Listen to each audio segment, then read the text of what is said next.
So hello students, welcome to NCERT discussion series. और आज हम अपना डिस्कस करने वाले हैं chemical coordination and integration chapter. देखिए, इस चैप्टर में हम एक एक लाइन को एनसीईआरटी की डील करने वाले हैं। तो आइए बिना टाइम वेस्ट किए हुए हम अपनी एनसीईआरटी को देखते हैं और सारी चीज़ों को रीड करते हैं।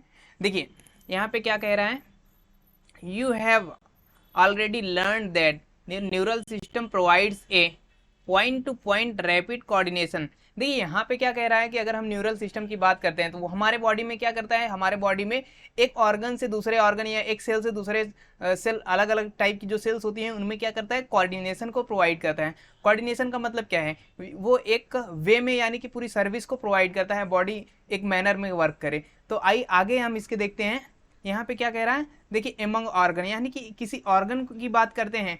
अगर हम जिस ऑर्गन की बात करते हैं तो उस ऑर्गन में भी क्या करता है, न्यूरल सिस्टम एक मैसेज का काम करता है। मैसेज, जो भी काम करना रहता है उसको मैसेज भेजता है हमारा न्यूरल सिस्टम।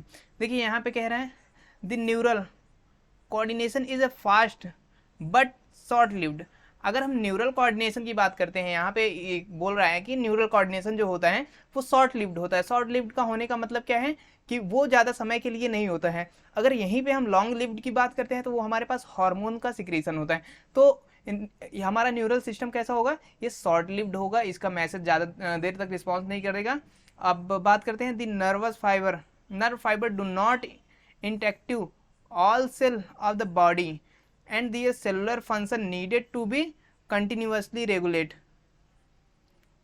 देखिए, अगर हम नर्व फाइबर की बात करते हो तो नर्व फाइबर में क्या कह रहा है कि do not interactive cell of all body, यानी कि बॉडी की जितनी भी सेल्स हैं हमारे पास। देखिए, ऑल सेल्स ऑफ बॉडी बोल रहा है तो ऑल सेल्स ऑफ बॉडी का मतलब क्या निकलता है कि बॉडी में हमारे पास जितनी भी सेल हैं तो उसमें क्या करेगा, हमारा नर्व फाइबर नहीं पहुंच सकता है। तो उसके लिए क्या जुगाड़ है, हमारी बॉडी में क्या प्रोसेस है, तो वो भी एनसीईआरटी यहाँ पे डील करेगी, इस चैप्टर में डील करने वाली है। तो आइए देखते हैं हम ये कैसा मैकेनिज्म होगा। देखिए, यहाँ पे लिख रहा है special kind of coordination and integration. ये हमारे पास कैसा कोऑर्डिनेशन और इंटीग्रेशन होगा, ये हमारे पास स्पेशल एक कोऑर्डिनेशन इंटीग्रेशन होगा। And has to be provided the function is carried out by hormones. और ये फंक्शन किसके द्वारा हमारे पास रेगुलेट होने वाले हैं, ये फंक्शन जो है हमारे पास वो हार्मोन के द्वारा रेगुलेट होने वाले हैं। The neural system and endocrine system jointly coordinate regulate the physiological function in the body. देखिए, यहाँ पे क्या कह रहा है, हमारे पास न्यूरल सिस्टम, देखिए ये हमारा न्यूरल सिस्टम हो गया। ये न्यूरल सिस्टम की बात कर लेते हैं। और यहाँ पे हम कौन सी बात करते हैं, यहाँ पे हम बात कर लेते हैं हमारा दूसरा सिस्टम कौन सा है, यहाँ इंडोक्राइन सिस्टम की बात कर रहा है। इंडोक्राइन का मतलब क्या होता है कि ये जो है हमारे हार्मोन्स की बात हो रही है। यहाँ पे हार्मोन्स की बात हो रही है। ये क्या करने वाले हैं, हमारी बॉडी का जो फिजियोलॉजिकल फंक्शन है। फिजियोलॉजिकल का मतलब क्या है कि जैसे हम अपने हाथ का मूवमेंट दिखाते हैं, हमारा हाथ जब मूव करता है तो ये हमारी बॉडी कैसा फंक्शन परफॉर्म कर रही है, ये हमारी बॉडी फिजियोलॉजिकल फंक्शन को परफॉर्म कर रही है। तो आइए नेक्स्ट स्लाइड पे देखते हैं क्या क्या चीज़ें हैं। देखिए, ये दिया है यहाँ पे इंडोक्राइन सिस्टम के बारे में। आइए हम इंडोक्राइन सिस्टम के बारे में डील करने वाले हैं। देखिए, यहाँ पे क्या कह रहा है,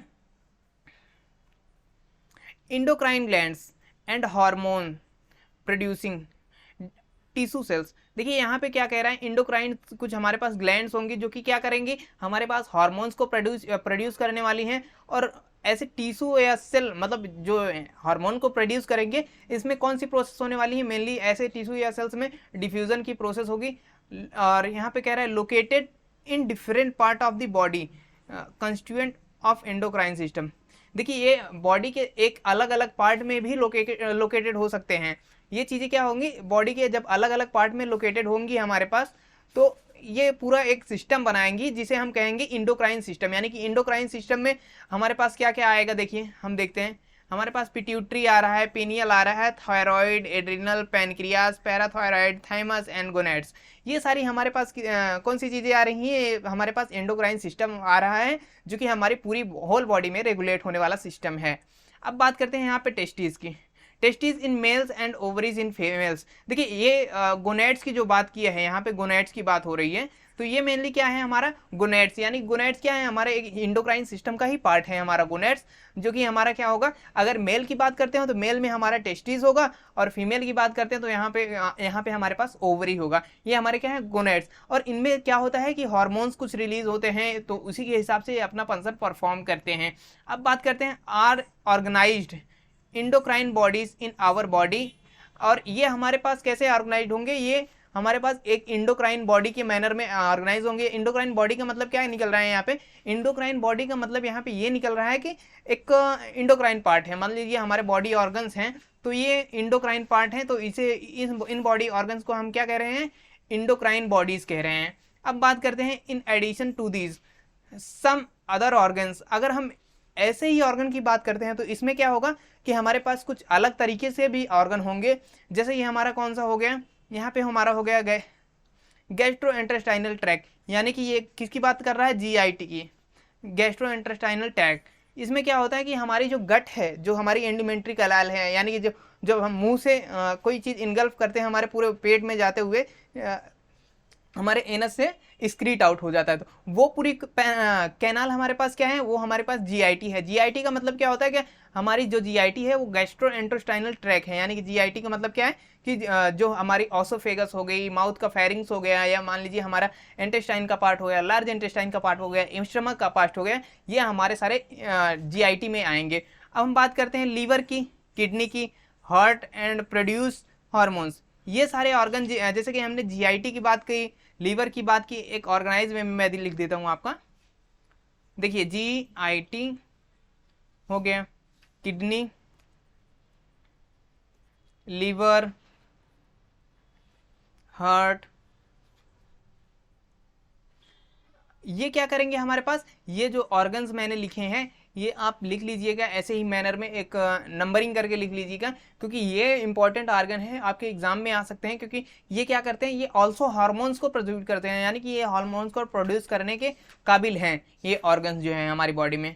अब बात करते हैं बीफ account of the structure and function of all major endocrine glands hypothalamus of human body is given in following secretion. देखिए यहाँ पे क्या कह रहा है कि इन सब चीज़ की जिसकी बात किया है, हाइपोथैलेमस की है, इंडोक्राइन ग्लैंड की, इनके सिक्रीशन को हम आगे स्टडी करने वाले हैं इस चैप्टर में mainly.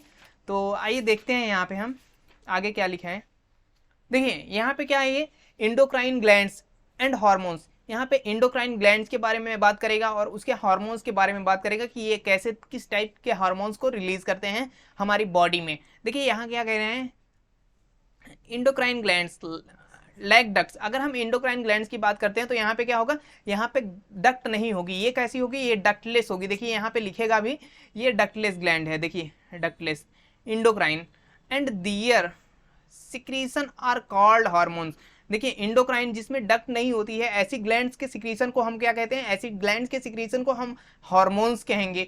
And classical definition of hormone as a chemical produced endocrine gland release into the blood.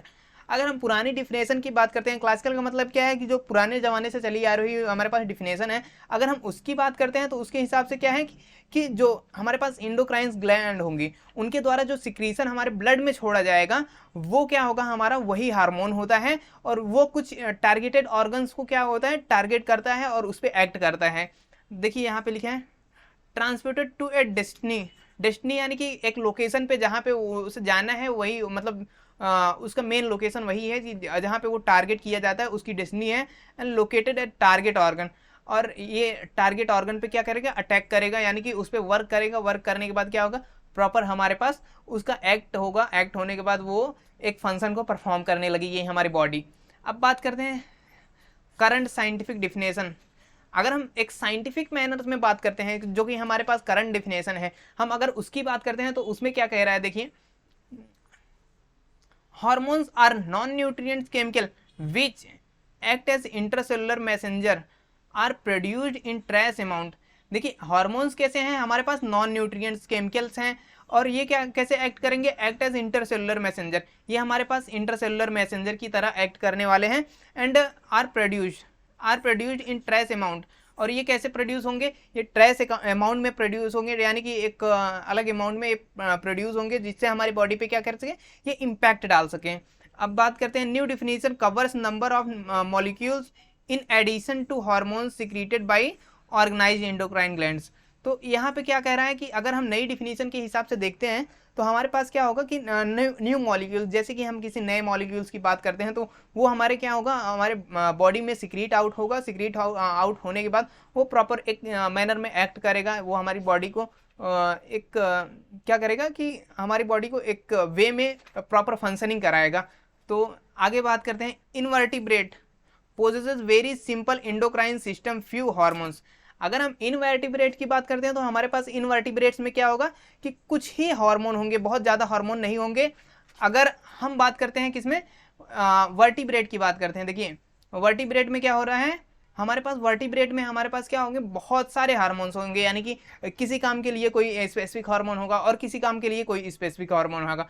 देखिए यहाँ पे where as a large number of chemicals chemical act hormone provided coordination in vertebrates.